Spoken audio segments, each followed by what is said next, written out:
Good morning friends, welcome to my channel Science Learner, video number 10.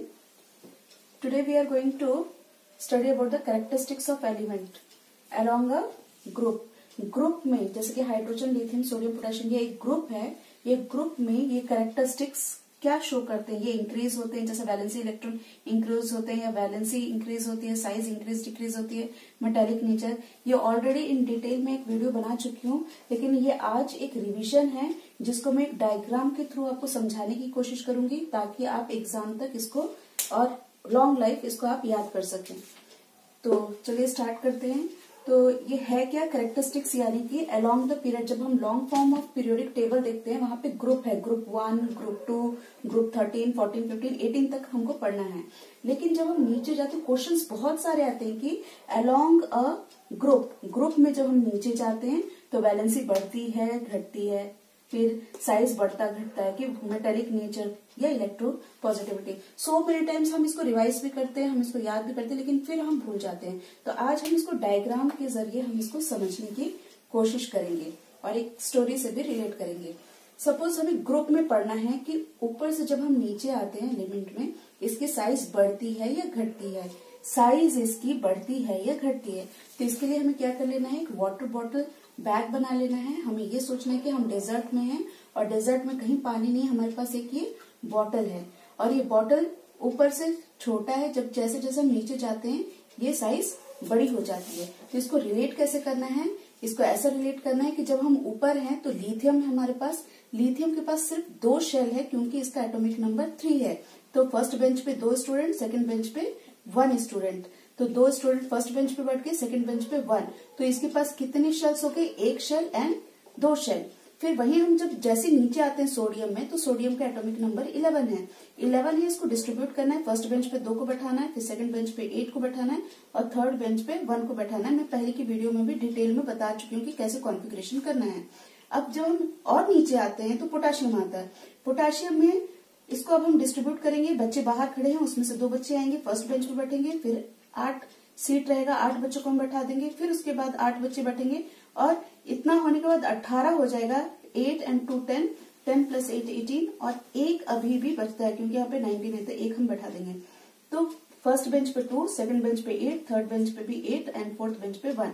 तो जैसे जैसे हम नीचे आ रहे हैं तो इसकी साइज बढ़ रही है. न्यूक्लियस से यहाँ लास्ट ऑर्बिट तक, न्यूक्लियस से लास्ट ऑर्बिट तक शेल नंबर बढ़ता जा रहा है. यहाँ पे 2 शेल, यहाँ पे 1 2 3 शेल, यहाँ पे 1 2 3 4 शेल, यानी साइज बढ़ रहा है. तो इसको हम डायग्राम के जरिए हम याद रख लेंगे कि जैसे जैसे हम ग्रुप में नीचे की तरफ आते हैं हमारा वाटर बॉटल क्या होता है, इसका साइज बढ़ता जाता है. तो हम यहाँ लिखेंगे कि अलोंग ग्रुप में क्या होता है, यानी कि ग्रुप में यानी जब हम नीचे आते हैं तो साइज क्या होती है? तो साइज यहाँ पे देखिए बढ़ रही है. तो यहाँ हम लिखेंगे कि increases size increases. Keep in the mind this diagram and write there कि along a ग्रुप में जब हम नीचे आते हैं तो साइज जो है इंक्रीज होती है. जैसी साइज इंक्रीज हो गई यानी कि यहाँ पे वाटर ज्यादा है ना, इंक्रीज अमाउंट ऑफ वाटर है, यानी कि बहुत ज्यादा हमारे पास पानी है. तो क्या करते हैं हम इसको कैसे रिलेट करेंगे? अब हम डेजर्ट में, हमारे पास यहाँ पे पानी बहुत ज्यादा है, नीचे की तरफ बहुत ज्यादा, ये सारे एलिमेंट के पास वाटर ज्यादा है. तो जब हमारे पास कोई चीज ज्यादा होता है तो हम ज्यादा डोनेट भी करते हैं, ज्यादा हम देते भी हैं. तो हम ज्यादा क्या करते हैं? डोनेट करते हैं. ये डोनेट प्रॉपर्टी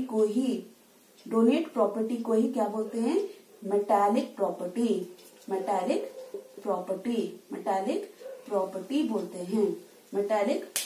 बोलते हैं. तो यहाँ पे आ गया कि मेटालिक नेचर. जब हम नीचे जाते, क्वेश्चन आएगा कि while going in a group down metallic nature of element increases और डिक्रीजेस. तो जैसे हम नीचे जाते हैं मेटालिक नेचर इंक्रीज होता है. मेटालिक नेचर है क्या? डोनेटिंग प्रॉपर्टी है. तो यहाँ पे हमारे पास ज्यादा पानी है तो हम इसको ज्यादा डोनेट करेंगे, ज्यादा लोगों को बांटेंगे. यहाँ के जो ये एलिमेंट है ये ज्यादा डोनेट करेगा. तो metallic nature while coming down in a group it also increases. ये भी बढ़ता है. अब मेटालिक नेचर तो बढ़ गई यानी डोनेटिंग प्रॉपर्टी बढ़ गई. अब तीसरा देखना है कि इलेक्ट्रोपॉजिटिविटी बढ़ता है कि नहीं. इलेक्ट्रोपॉजिटिविटी का मतलब वही होता है कि हम ये एलिमेंट ज्यादा देते हैं या नहीं, पॉजिटिव बन जाते कि नहीं, कि ऐसा प्लस चार्ज आ जाता है कि नहीं, हाँ जल्दी आता है, इससे जल्दी ये ज्यादा रिएक्टिव है, सोडियम से ज्यादा रिएक्टिव पोटेशियम है, ये सोडियम लिथियम से ज्यादा एक्टिव है। तो क्वेश्चन है कि इलेक्ट्रोपॉजिटिविटी इंक्रीज हो रही कि नहीं, तो हाँ जैसे जैसे हम नीचे जाते हैं इलेक्ट्रोपॉजिटिविटी भी जल्दी जल्दी इंक्रीज होता है, ग्रेजुअली इंक्रीज होता है, यानी कि सोडियम से ज्यादा इलेक्ट्रोपॉजिटिव पोटेशियम, पोटेशियम से ज्यादा इलेक्ट्रोपॉजिटिव रुबिडियम है, रुबिडियम से ज्यादा इलेक्ट्रोपॉजिटिव सीजियम है, एंड देन फ्रांसियम। अब आते हैं हम, तो ये तीनों यानी कि साइज, मेटालिक नेचर, इलेक्ट्रोपॉजिटिविटी, तीनों एक जैसा काम करते हैं। अगर ये बढ़ रहा है तो ये भी बढ़ता है, ये बढ़ रहा है तो ये भी बढ़ता है, यानी साइज बड़ा है, पानी ज्यादा है, डोनेटिंग प्रॉपर्टी ज्यादा है, यानी मेटालिक नेचर ज्यादा है, मेटालिक नेचर ज्यादा है यानी कि ज्यादा जल्दी से प्लस लग जाएगा, दैट इज द इलेक्ट्रोपॉजिटिविटी। तो ये तीनों तो सेम हो गया।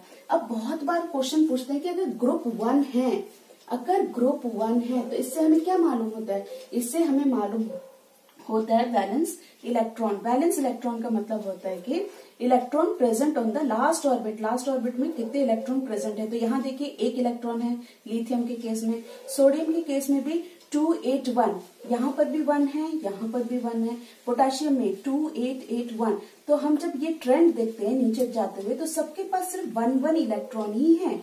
तो वैलेंस इलेक्ट्रॉन हम क्या बोलेंगे कि सेम है। और कितना है, मतलब सेम मतलब कितना सेम आ रहा है, कितना सेम आ रहा है सबके पास सिर्फ एक स्टूडेंट ही बैठा हुआ लास्ट में, यहाँ पे भी 1 स्टूडेंट, यहाँ पे भी 1 स्टूडेंट, यहाँ पे भी 1 स्टूडेंट। तो हम क्या लिखेंगे कि valence electron is same, that is 1, सबके पास 1 है। फिर वैलेंसी, वैलेंसी भी क्या होती है, कंबाइनिंग कैपेसिटी की, कितने के लिए ये किसी से रिएक्ट करेगा, तो 1 देने के लिए, 1 इलेक्ट्रॉन देने के लिए रिएक्ट करेगा, क्योंकि बिकॉज ये 1 इलेक्ट्रॉन की वजह से ये स्टेबल नहीं है, तो 1 इलेक्ट्रॉन ये दे देगा, 1 इलेक्ट्रॉन ये देगा। सारे एलिमेंट जो भी इसमें फर्स्ट ग्रुप में हैं वो कितने देंगे, सभी एक एक ही देंगे। तो वैलेंसी भी क्या हो गए, 1 हो गए, वैलेंसी भी 1 हो गई। साइज, जैसे कि डायग्राम आप देख रहे हैं कि साइज क्या हो रही है, इंक्रीज हो रही है। तो ये तो आप अपने माइंड में रख लीजिए कि साइज इंक्रीज होती है। जैसे साइज इंक्रीज हो रही है तो मेटालिक नेचर यानी डोनेटिंग प्रॉपर्टी भी इंक्रीज हो रहा है। उसके बाद आते हैं हम, बहुत इंपॉर्टेंट, बहुत बार पूछा जाता है कि आयोनाइजेशन एनर्जी। आयोनाइजेशन एनर्जी का मतलब होता है कि amount of energy required to remove the electron. यानी कि सपोज यहाँ पे भी एक बच्चा बैठा है, सोडियम के पास भी एक बच्चा बैठा है, पोटेशियम के पास भी, लेकिन इनमें से सबसे ज्यादा या सबसे कम आयोनाइजेशन एनर्जी किसकी होगी। आयोनाइजेशन एनर्जी यानी कि आउटसाइडर को ही आ रहा है। हाँ, यहाँ पे सिर्फ 2 बेंच है, यहाँ पे टीचर बीच में खड़ी है, यहाँ पे टीचर है और यहाँ पे 2 बेंच है, यहाँ पे भी टीचर खड़ी है, यहाँ पे 3 बेंच है, यहाँ पे टीचर खड़ी है, लेकिन यहाँ शेल्स कितने हैं, 4 हैं, 1 2 3 4। तो जब हम यहाँ देखेंगे, ऊपर जब हम देखेंगे तो ये जो बेंच है, सेकंड बेंच, ये बहुत नजदीक है लिथियम के, तो there will be the grip of this nuclear energy towards this last orbit. Valence electron की तरफ एक ग्रिप रहेगा। तो ये अगर ये भागना भी चाहेगा, ये इलेक्ट्रॉन जाना भी चाहेगा रिएक्शन के लिए, ये नहीं जाने देगा लिथियम। तो लिथियम क्या हो जाता है, आयोनाइजेशन एनर्जी यानी कि जो एनर्जी हम लगाते हैं या दूसरे एलिमेंट लगाएंगे इसको रिमूव, निकाल के ले जाने के लिए। तो यहाँ पे क्योंकि बेंच बहुत नजदीक है, टीचर के बहुत नजदीक है न्यूक्लियस का, तो बहुत ज्यादा ताकत लगाना पड़ेगा। तो यहाँ पे आयोनाइजेशन क्या होगा, ज्यादा लगाना पड़ेगा। फिर उससे थोड़ा कम यहाँ पे लगाना पड़ेगा क्योंकि 3 बेंचेस है। फिर उससे भी कम पोटेशियम केस में होगा क्योंकि यहाँ पे 4 बेंचेस है या 4 शेल है। तो इससे पहले वाली वीडियो में भी मैंने कहा था कि जैसे आपको साइज मालूम हो गया कि साइज इंक्रीजिंग, तो ये अपोजिट होता है आयोनाइजेशन का। तो साइज इंक्रीजिंग, तो आयोनाइजेशन क्या होगा, तो जैसे हमने ये 6th पॉइंट देखा था आयोनाइजेशन एनर्जी। मैंने जैसा आपको कहा कि आयोनाइजेशन एनर्जी का मतलब होता है कि amount of energy required to pull the outermost valence electron. Valence electron निकालने के लिए जो एनर्जी लगती है उसी को क्या बोलते हैं, आयोनाइजेशन एनर्जी। तो जहाँ पे बेंचेस कम होंगे, यहाँ पे सिर्फ 2 बेंच है और यहाँ सोडियम में 3 बेंच है। तो जब ये 2 बेंच है, 2 शेल्स हैं, तो ये न्यूक्लियस के बहुत करीब रहने की वजह से अगर ये जाना भी चाहेगा इलेक्ट्रॉन तो न्यूक्लियर पुल उसको अंदर की तरफ पकड़ के रखेगी, होल्ड करके रखेगी। तो यहाँ पे आयोनाइजेशन एनर्जी, बाहर वालों को, आउटसाइडर को, फॉरनर को बहुत ताकत लगाना पड़ेगा दूसरे एलिमेंट को निकालने के लिए। तो यहाँ पे आयोनाइजेशन एनर्जी बहुत ज्यादा होगी, यहाँ पे बहुत ज्यादा। तो हम यहाँ मोर लिख सकते हैं। जैसे जैसे हम नीचे आते हैं, जब बेंच नंबर बड़ी हो जाती है, क्लास बड़ी हो जाती है, यहाँ पे 4 बेंच है। अब यहाँ पे न्यूक्लियस का ग्रिप, टीचर की पकड़ लास्ट तक थोड़ी लूज हो जाती है उसके मुकाबले में।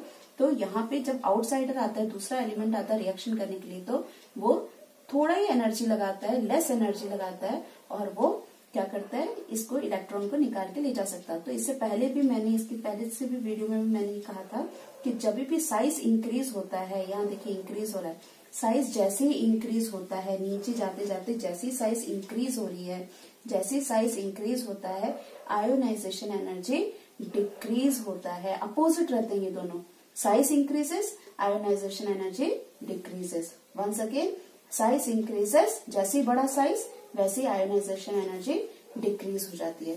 तो यहाँ तक हो गया आयोनाइजेशन एनर्जी का, कि आयोनाइजेशन एनर्जी क्या हो रही है, डिक्रीज हो रही है। जैसे जैसे हम नीचे जा रहे हैं, कम होते जा रहे हैं, थोड़ी ताकत लगाने में कोई भी इनके इलेक्ट्रॉन को निकाल के ले जा सकता है। अब लास्ट जो इसमें टॉपिक है, यह है बेसिक ऑक्साइड। बेसिक ऑक्साइड यानी कि जितने भी मेटल्स हैं, सोडियम है, पोटेशियम है, जब वो ऑक्सीजन के साथ रिएक्ट होते हैं, जैसे कि Na2O बनाते हैं या K2O बनाते हैं, जब ऑक्सीजन के साथ अटैच होते हैं तो इनकी रिएक्टिविटी इंक्रीज होती है या नहीं, या जब नीचे जब जाते हैं तो ये जल्दी से बनाते हैं कि देर से बनाते हैं, और एसिडिक बनाते हैं, बेसिक बनाते हैं। तो सबसे पहले ये तो बेसिक बनाते हैं, क्योंकि जितने भी मेटल्स होते हैं वो बेस बनाते हैं, बेसिक होते हैं, और जो भी एसिड वाले उस तरफ वाले होते हैं राइट हैंड साइड, वो एसिडिक बनाते हैं। तो बेसिक ऑक्साइड बनाने की टेंडेंसी भी क्या होती है, इंक्रीज होती जाती है। विद दिस, ये जो टॉपिक था इससे रिलेटेड की कैरेक्टरिस्टिक्स ऑफ एलिमेंट बोलो, जब हम ग्रुप में नीचे जाते हैं तो साइज इंक्रीज होती है कि क्या वैलेंसी कितनी होती है, वैलेंस इलेक्ट्रॉन कितनी रहती है, मेटालिक नेचर का क्या होता है, इलेक्ट्रोपॉजिटिविटी, वो सारा हमने एक ही उसमें हमने रिवीजन कर लिया। अगर आप इसको बार बार रिपीट करके देखेंगे तो आपके जहन में, आपके माइंड में ये चीज बैठ जाएगी कि जैसे हम नीचे जाते हैं इसकी साइज बढ़ जाती है, जैसी साइज बढ़ जाती है मेटालिक नेचर भी बढ़ जाता है, डोनेटिंग नेचर भी बढ़ जाता है। डोनेटिंग नेचर को ही इलेक्ट्रोपॉजिटिविटी बोलते हैं, यानी कि प्लस चार्ज लग जाना, देते के साथ प्लस चार्ज लग जाता है। और फिर आयोनाइजेशन जो है वो कभी भी साइज के अपोजिट रहता है।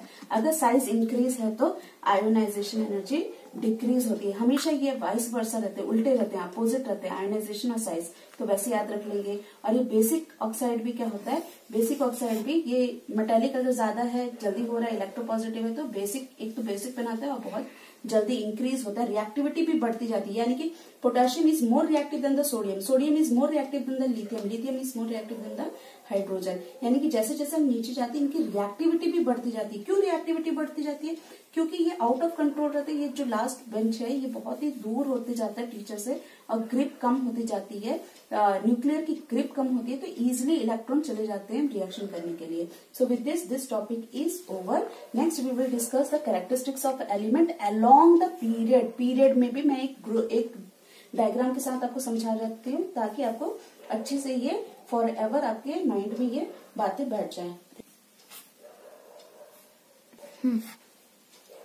नेक्स्ट सेम वही है, पीरियोडिक क्लासिफिकेशन ऑफ एलिमेंट में।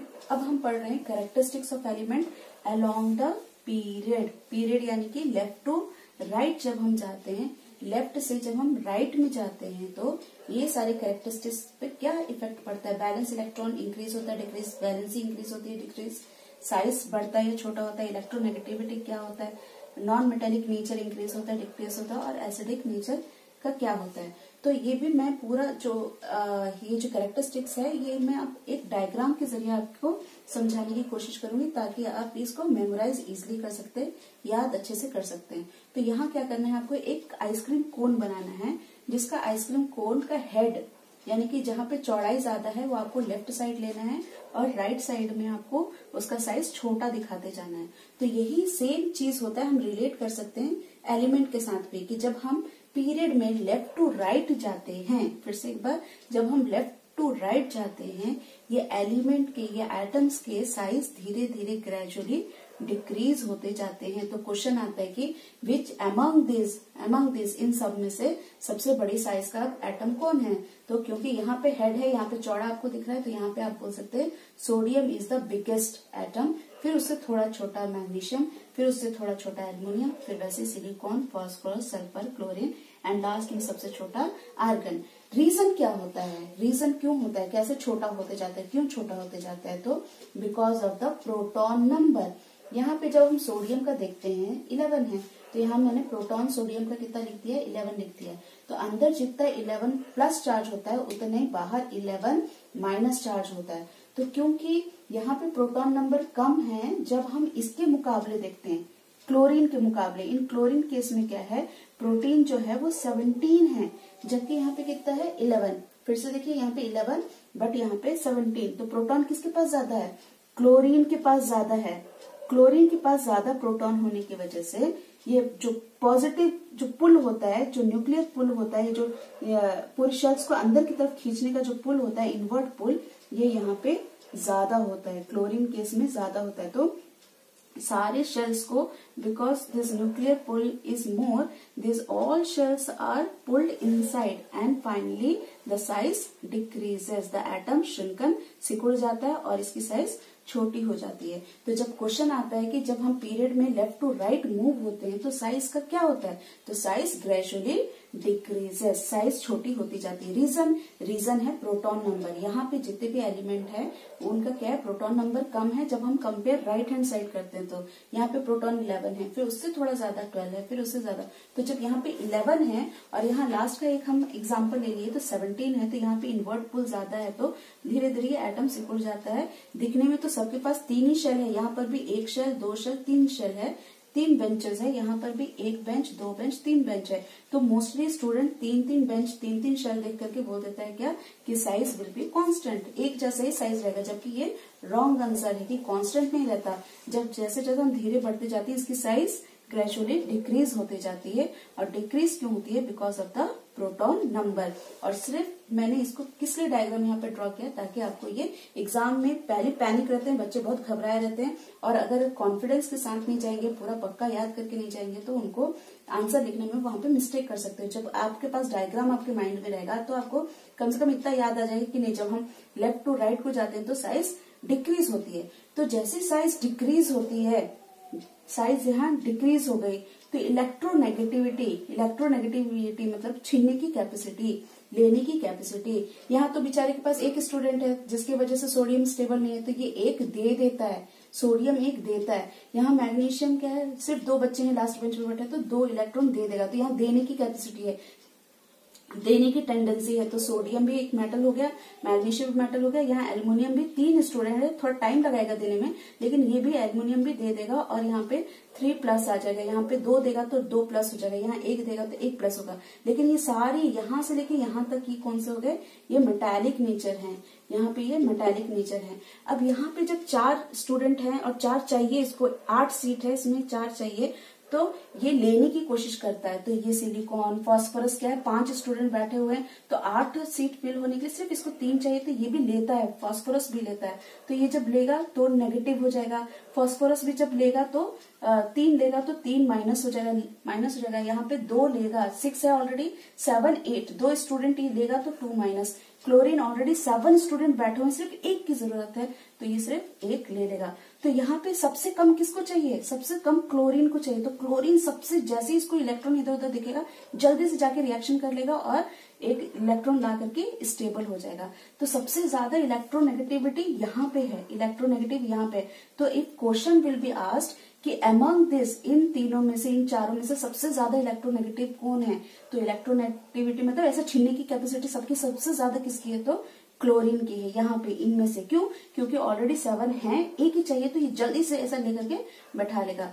तो क्या आएगा कि along a period when we move left to right, जब हम लेफ्ट से राइट जाते हैं तो इलेक्ट्रोनेगेटिविटी यानी कि छीनने की, ऐसा स्नैच करने की टेंडेंसी, किसी से इलेक्ट्रॉन ले लेने की टेंडेंसी क्या होती है, इंक्रीज होती है। हम क्या बोल सकते हैं, इंक्रीज हो रही है। और जब अगर एग्जाम्पल आ गया कि ये इसमें बताओ फास्फोरस, सल्फर और क्लोरीन में सबसे ज्यादा छीनने वाला, सबसे ज्यादा इलेक्ट्रोनेगेटिव कौन है, तो सबसे ज्यादा नॉन मेटेलिक कौन है, तो क्लोरीन है।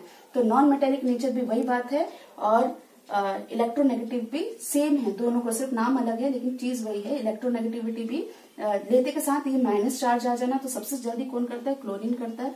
नॉन मेटेलिक नेचर भी वही है कि सबसे जल्दी रिसीव कौन करता है, सबसे जल्दी रिएक्शन कौन कर लेता है, यस नो, तो वो भी सेम है। अब ये आ गया एसिडिक ऑक्साइड। एसिडिक ऑक्साइड जितने भी नॉन मेटल है यहाँ जो लेते हैं, जो स्नैच करते हैं, जो रिसीव करते हैं, इलेक्ट्रॉन ले लेते हैं किसी से, they are the non metal. अब क्वेश्चन है कि जितने भी नॉन मेटल जो भी ऑक्साइड बनाते हैं, एसिडिक बनता है, बेसिक नहीं बनता, एसिडिक बनता है। और ये भी क्या होता है, धीरे धीरे इंक्रीज होता है जब हम लेफ्ट टू राइट जाते हैं। अब ये तो कॉमन है और ये बहुत इंपॉर्टेंट है कि वैलेंस इलेक्ट्रॉन कितने हैं। जब हम मूव होते हैं लेफ्ट टू राइट तो चलो वैलेंस इलेक्ट्रॉन देख लेते हैं। वैलेंस इलेक्ट्रॉन का मतलब कि लास्ट बेंच पे स्टूडेंट बढ़ रहे हैं, घट रहे हैं कि सेम है, तो लास्ट इलेक्ट्रॉन को वैलेंस बोलते हैं। तो यहाँ पे देखिए 1 है, सोडियम के पास 1 स्टूडेंट है।